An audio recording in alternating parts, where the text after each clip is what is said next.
Hello everyone, welcome to Navya IAS. आज के newspaper में जो भी इम्पोर्टेंट न्यूज़ेस आई हैं हम उन्हें अच्छे से डिस्कस करेंगे। चलिए शुरू करते हैं। सबसे पहले है government on major diplomatic outreach in May. Government क्या करने जा रही है मई महीने में, ठीक है। भारत सरकार दुनिया के कई देशों के साथ अपने रिश्तों को और मजबूत करने जा रही है, ठीक है। जो हमारे प्रधानमंत्री हैं और एस जयशंकर दोनों ही इस दौरान कई देशों के नेताओं से मिलेंगे और विदेश यात्रा करेंगे, ठीक है। क्या क्या होने वाला है भारत में? भारत में ब्रिक्स, क्वाड, अफ्रीका, यूरोप और हिंद महासागर जो क्षेत्र है वहाँ से नेता आएंगे, क्षेत्र के देशों के नेता आएंगे, ठीक है। भारत के मंत्री और प्रधानमंत्री भी कई देशों की यात्रा करेंगे, ठीक है। जयशंकर जी की जो यात्रा है वो कैरेबियन देशों में होगी।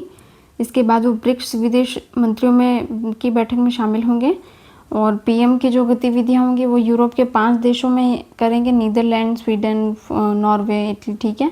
नॉर्डिक इंडिया समिट में भी हिस्सा लेंगे, ठीक है। और कुछ आने वाले नेताओं के भी नाम दिए गए हैं इसमें। अन्य महत्वपूर्ण बैठकें जो इंडियन ओशन डायलॉग में समुद्री सुरक्षा और युद्धों पर चर्चा होगी। इंडिया अफ्रीका समिट होगा, ठीक है। एक बड़ा सम्मेलन होगा जो कई सालों बाद हो रहा है।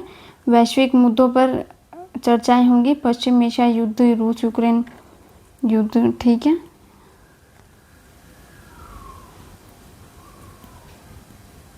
रूस यूक्रेन युद्ध, इन सभी मुद्दों पर जो है चर्चा होने वाली है। अमेरिका के साथ जो संबंध है वो, ठीक है। हाल ही में जो बैठक हुई है उसमें पीएम मोदी ने कहा कि दुनिया में भारत की अच्छी छवि दिखाने की गति जो है अभी धीमी है। भारत के दूतावासों को ज़्यादा तेज़ी और सकारात्मक तरीके से काम करना चाहिए, ठीक है। ये सब कुछ होने वाला है। अब ये हमारे यूपीएससी के लिए किस प्रकार इम्पोर्टेंट है, हमारी जो विदेश नीति है उसके अंतर्गत ये टॉपिक आता है। नरेंद्र मोदी और एस जयशंकर की जो सक्रिय कूटनीति दिखाती है कि मल्टी अलाइनमेंट पॉलिसी अपना रहा है भारत, ठीक है। ये जो ब्रिक्स, क्वाड, ठीक है, ये इम्पोर्टेंट है हमारे एग्ज़ाम के लिए। इंडियन ओशन रिम एसोसिएशन, अंतर्राष्ट्रीय समूह जो है ये इम्पोर्टेंट है हमारे लिए, ठीक है। चलिए नेक्स्ट न्यूज़ देख लेते हैं। इस न्यूज़ में इतना ही था। नेक्स्ट न्यूज़ है government issue guidelines on childhood diabetes care. Bharat सरकार ने बच्चों में जो डायबिटीज़ या मधुमेह है जिसे कह सकते हैं कि देखभाल के लिए नए आसान दिशा निर्देश जारी किए। इसका उद्देश्य क्या है? हर बच्चे की जो है समय पर जांच होनी चाहिए और उसे सही इलाज मिलना चाहिए और सही इलाज मिले और लंबे समय तक देखभाल जो है सुनिश्चित हो सके बच्चों की, ठीक है। इस नई योजना में क्या होने वाला है? सभी बच्चों की जांच होगी। 0 से 18 साल तक के जो बच्चे हैं उन सभी की जांच होगी, स्क्रीनिंग की जाएगी, जल्दी पहचान और इलाज हो सके ताकि, ठीक है, मुफ्त इलाज की सुविधा होगी, ठीक है। इंसुलिन जो जीवन भर लेना पड़ता है वो, ग्लूकोमीटर और टेस्ट स्ट्रिप, नियमित जांच और डॉक्टर। वो सिस्टम कैसे काम करेगा?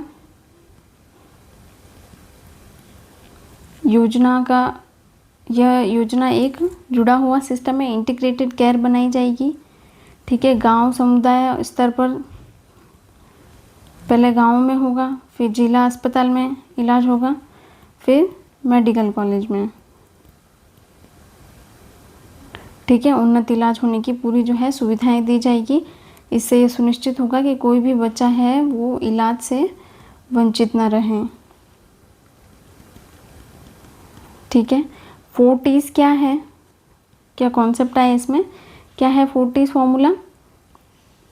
टॉयलेट, बार बार पेशाब आना, थर्स्टी प्यास लगना, टायर्ड यानी थकान होना, थिनर यानी वज़न कम होना। ठीक है, ये कुछ लक्षण होते हैं डायबिटीज़ के। परिवार वालों की भी जो है इसमें भूमिका अच्छी होनी चाहिए।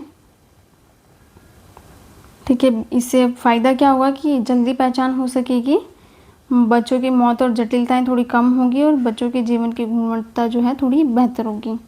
ठीक है, ये नई योजनाएं गवर्नमेंट के द्वारा चलाई जा रही हैं। ठीक है, इस न्यूज़ में इतना ही था। नेक्स्ट देख लेते हैं।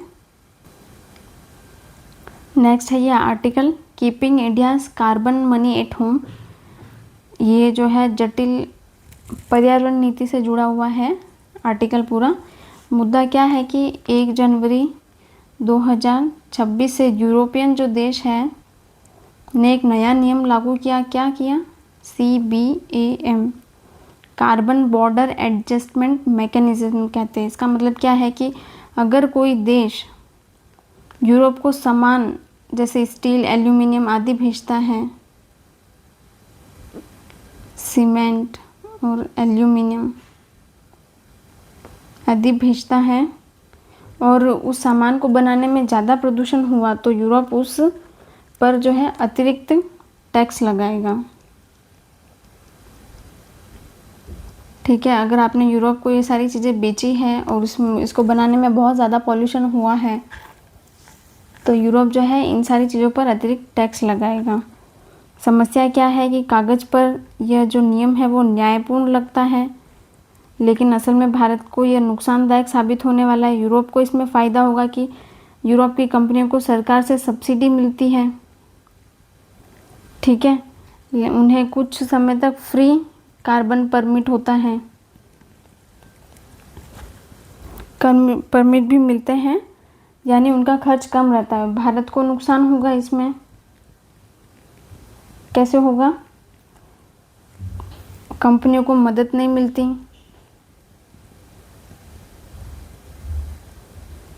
ठीक है, CBAM टैक्स देना पड़ता है। ठीक है, इससे प्रतियोगिता बराबर नहीं रहती है। अब बड़ा मुद्दा क्या है? क्लाइमेट जस्टिस का, जलवायु न्याय। यूरोप अपने प्रदूषण को कम करने का बोझ जो है वो दूसरे देशों पर डालता है। ठीक है, उस टैक्स से मिलने वाला पैसा भी अपने पास रखेगा, यानी भारत से पैसा जाएगा लेकिन फ़ायदा यूरोप को होगा।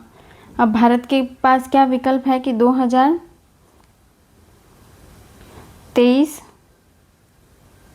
में कार्बन क्रेडिट ट्रेडिंग स्कीम शुरू की।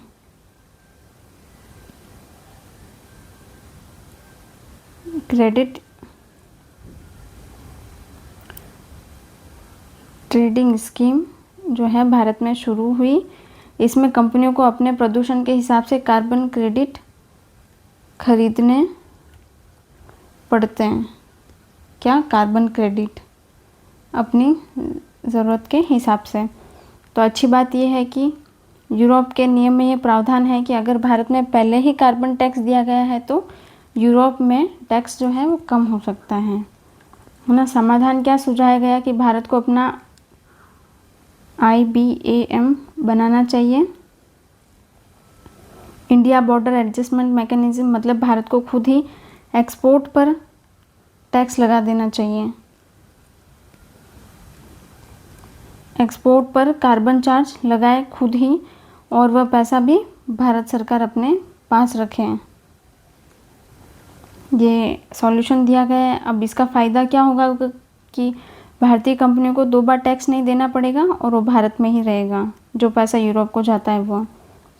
ठीक है। और उस पैसे का इस्तेमाल हम कैसे कर सकते हैं? ग्रीन टेक्नोलॉजी के लिए। ठीक है। हाइड्रोजन एनर्जी,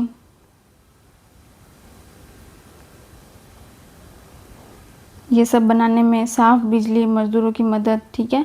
ग्रीन इकोनॉमी मजबूत करने के लिए हम उस पैसे का यूज़ कर सकते हैं। तो अंतिम निष्कर्ष क्या है कि भारत को सिर्फ यूरोप के नियम मानने वाला नहीं बनना चाहिए, खुद अपने निर्णय भी लेने चाहिए। अभी हमारे यूपीएससी के लिए GS3 environment and climate change topic के लिए इम्पोर्टेंट है। CBAM जो टर्म इसमें आई है वो, ठीक है, ये इम्पोर्टेंट है। GS2 इंटरनेशनल रिलेशंस के लिए इम्पोर्टेंट है ये न्यूज़। ठीक है, चलिए अगली न्यूज़ देख लेते हैं। ये एक आर्टिकल आया है, ये जो महिलाओं में गर्भपात हो रहा है ना, गर्भ के बारे में फैसले लेने का जो महिलाओं का निर्णय है उसके बारे में है ये। Doctors decide. ठीक है, आजकल महिलाओं को अपने शरीर और गर्भ के बारे में फैसले लेने की पूरी जो आज़ादी है वो दी जा रही है, लेकिन ये डॉक्टर्स से कंसल्ट करने के बाद होनी चाहिए। गर्भपात जैसे फैसले केवल इच्छा के आधार पर नहीं बल्कि डॉक्टर से कंसल्ट करने के बाद होना चाहिए ऐसा। सुप्रीम कोर्ट ने सरकार से कहा कि नाबालिग रेप पीड़िता के मामले में गर्भपात की जो समय सीमा है जो 24 हफ्ते है वो हटा देनी चाहिए। एक मामले में कोर्ट ने 15 साल की लड़की को 30 हफ्ते की गर्भावस्था जो है में भी गर्भपात कराने की अनुमति दी, क्योंकि वह गर्भ जारी नहीं रखना चाहती थी। ठीक है, ये एक एग्जाम्पल दिया गया। कोर्ट ने कहा कि किसी भी महिला, खासकर नाबालिग को ज़बरदस्ती गर्भ रखने के लिए मजबूर नहीं किया जाना चाहिए।